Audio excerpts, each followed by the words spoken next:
Can I begin by also acknowledging the clans of the Eora Nation as we gather here today for this, our sorry business. We pay tribute to their elders past, present and the future, to distinguished guests, colleagues who are here today, but most importantly to the families of the 25 wonderful souls we have lost. Our deepest condolences and sympathies to you again this day. To those here who have served, to those who are watching on from other places today, who have served in our fire services, in our emergency services, in our defence forces and in so many other roles, we gather here today and simply say thank you for your service. But to also reflect on a black summer that started in spring, a summer where the dark sky turned black and sunsets only signalled another night of terror, where the fire crashed on our beaches from the bush that surrounded them, and scorched the high country that turns white in winter, on this occasion black. A season of air you couldn't breathe and of orange skies that wouldn't rain. An unforgettable trauma absorbed into our very beings, and of unrelenting grief for our land, our wildlife and our families. Children kissing the coffins of their fathers, proudly wearing their helmets. Mothers and fathers who should never have had to bury their children. Friends who came to our aid, who travelled across the water to support us, but to return home under their nation's flags. Families sifting through the ashes of lost homes and livelihoods.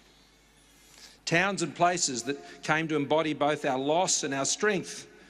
Bateman's Bay, Nerriga, Cabramurra, Tinpot, Cobargo, Narragunda, Malua Bay, Lake Conjola, Batlow, Balmoral, Kangaroo Valley, South Arm, Bilpin, and 1,000 more markers on our maps.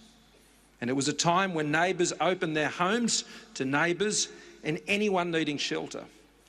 And Australians, be they city or country, Christian, Sikh, Muslim, Indigenous, immigrant, old, young, rallied to each other.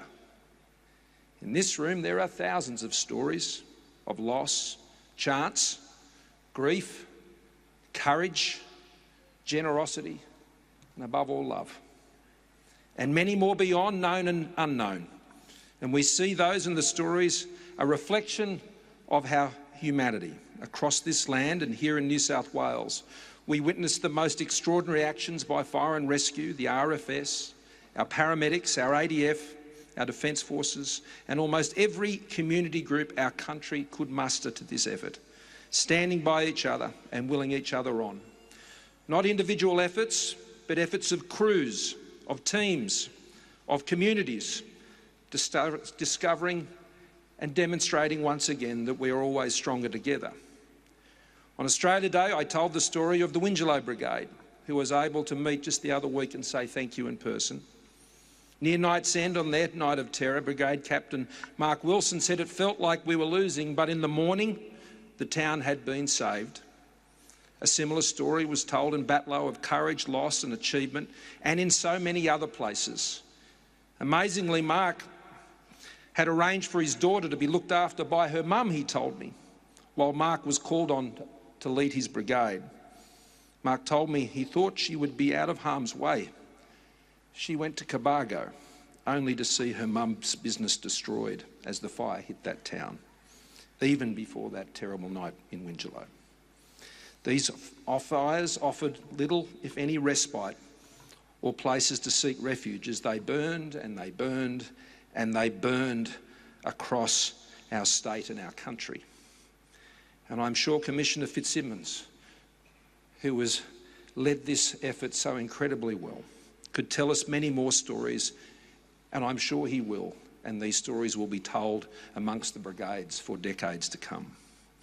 In every case, our firefighters confronted the fear by relying on the love that was behind them. On New Year's Eve, 2 fire trucks from Fire and Rescue's Strike Force Gulf were immobilised fighting a fire near Nowra.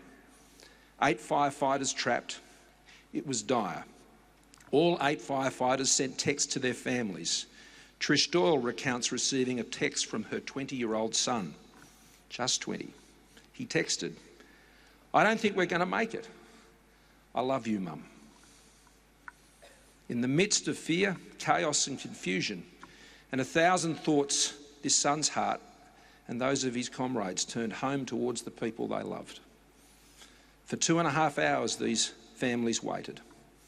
Despite their trucks being destroyed, these firefighters survived, and we are thankful.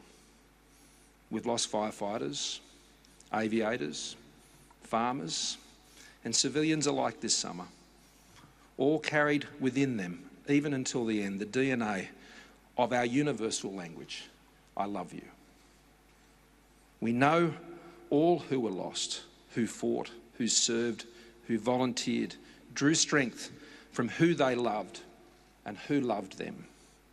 What lay before them was not as strong as what was behind them, which continues to sustain us all now as the fires go out.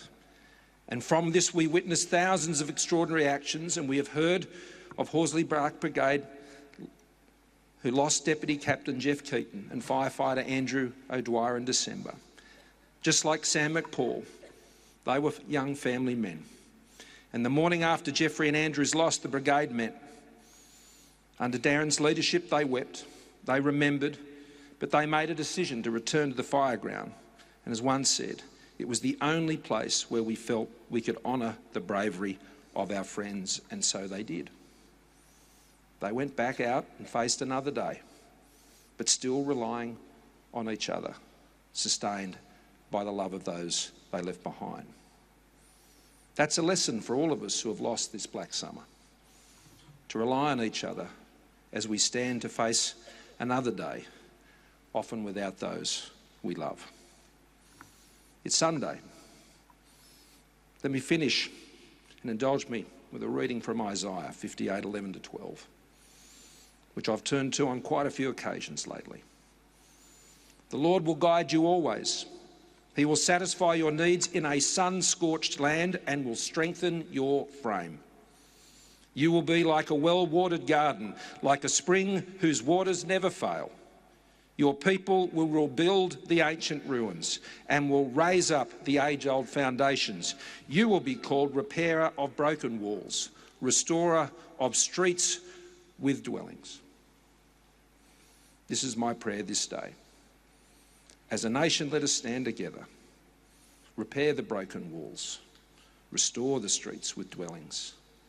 Let us heal, let us rebuild, and most importantly, let us never forget, especially those we have lost who can never be replaced. God bless you all.